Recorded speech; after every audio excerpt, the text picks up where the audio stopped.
So, the Washington Wizards are signing Spencer Dinwiddie as part of a signing trade with the San Antonio Spurs and the Brooklyn Nets. The Wizards are signing Dinwiddie to a 3-year, $62 million deal. They're also sending Chandler Hutchinson and a 2022 second-round pick to the Spurs. And the Nets are getting a 2024 second and a 2025 pick swap from the Wizards. So, didn't have to give up much at all. Considering how good a player Dinwiddie is. I really like this move from the Wizards, just overall. Getting Dinwiddie, who is a little bit younger than Westbrook was, only 28 years old, on a similar timeline to Beal, and someone who I think is a pretty good fit with the Wizards. A really good scorer. He averaged like 20 points a game when Kyrie was out, not last year, but the season before. There is obviously some fear coming off an injury that, he won't be the same. But, he wasn't a player who relied overly on athleticism. And we've seen players recover from injuries like that. And to get a guy who can average like 20.5 points, 7 assists, that's just absolutely massive for them. And a great replacement at point guard, in my opinion.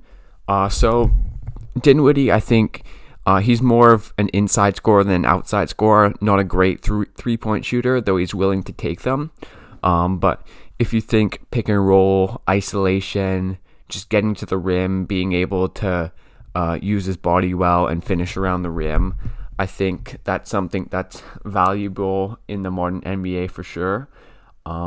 He shot like 7 free throws in his best season, so that always bumps up your efficiency. That's always something that I look for because, if you can get to the line, those are 7 pretty easy points. They're called free throws for a reason. So I think, he's really good at getting inside and, just solidly getting to his 20 points a game without having to hijack the offense too much. Maybe he'll also be facing like team's second or third best defenders because you probably put your best guy on Beal, which leaves someone a bit inferior on Dinwiddie. And now Washington have, they've traded Westbrook for picks and for depth, and they've signed Dinwiddie. I think, maybe short term they get a little bit worse just because of how great Westbrook was for them next season. But you look at a lineup of Dinwiddie, Beal, Hachimura, Kuzma, KCP, just Thomas Bryant, Daniel Gafford. I think, they have decent depth and a lot of players who can come in and contribute. And I could see them being a very solid team on both ends of the ball. So I really like this Dinwiddie signing, just getting younger and getting someone who can score. I think they've done very, very well. Obviously, it's not like they're not going to be competing for titles, and the Eastern Conference playoff race is really tight between the Nets, the Bucks. Those are probably the top 2. Then you get teams like the Sixers, the Heat, the Hawks, the Knicks, the Celtics.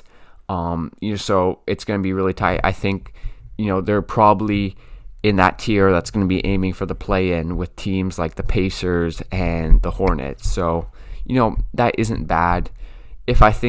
I don't really think they have the potential to become a championship contender. They do have some young guys between Rui Hachimura and, maybe Kuzma if you're still a believer.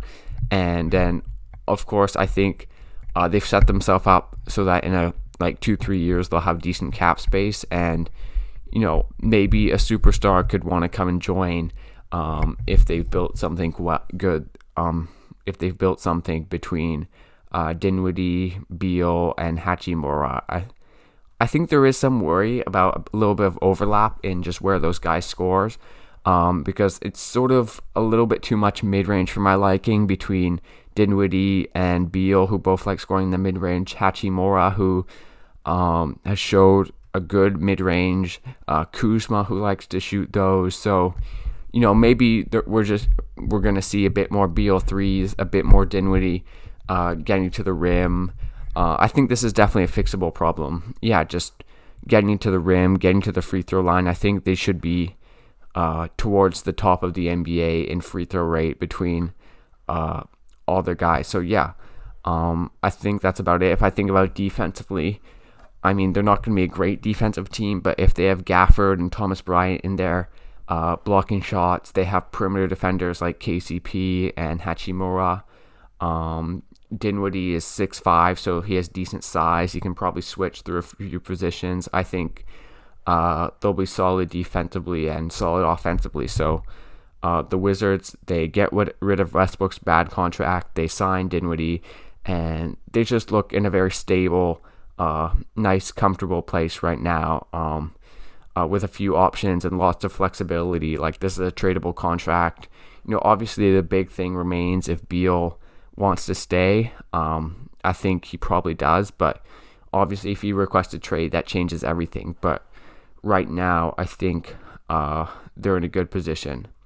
And then if I think about the Spurs and the Nets, Spurs getting a second to take on Hutchinson, I think that's good for them. Why not? And then the Nets getting a second and a pick swap.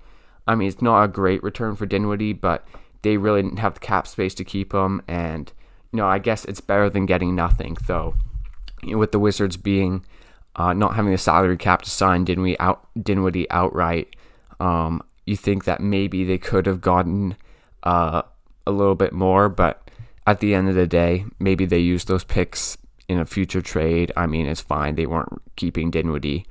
So yeah, those are my thoughts. Good signing for the Wizards there. But anyways, thanks for watching this video, guys. Leave a like, subscribe to this channel for more NBA content, and I'll see you guys next time.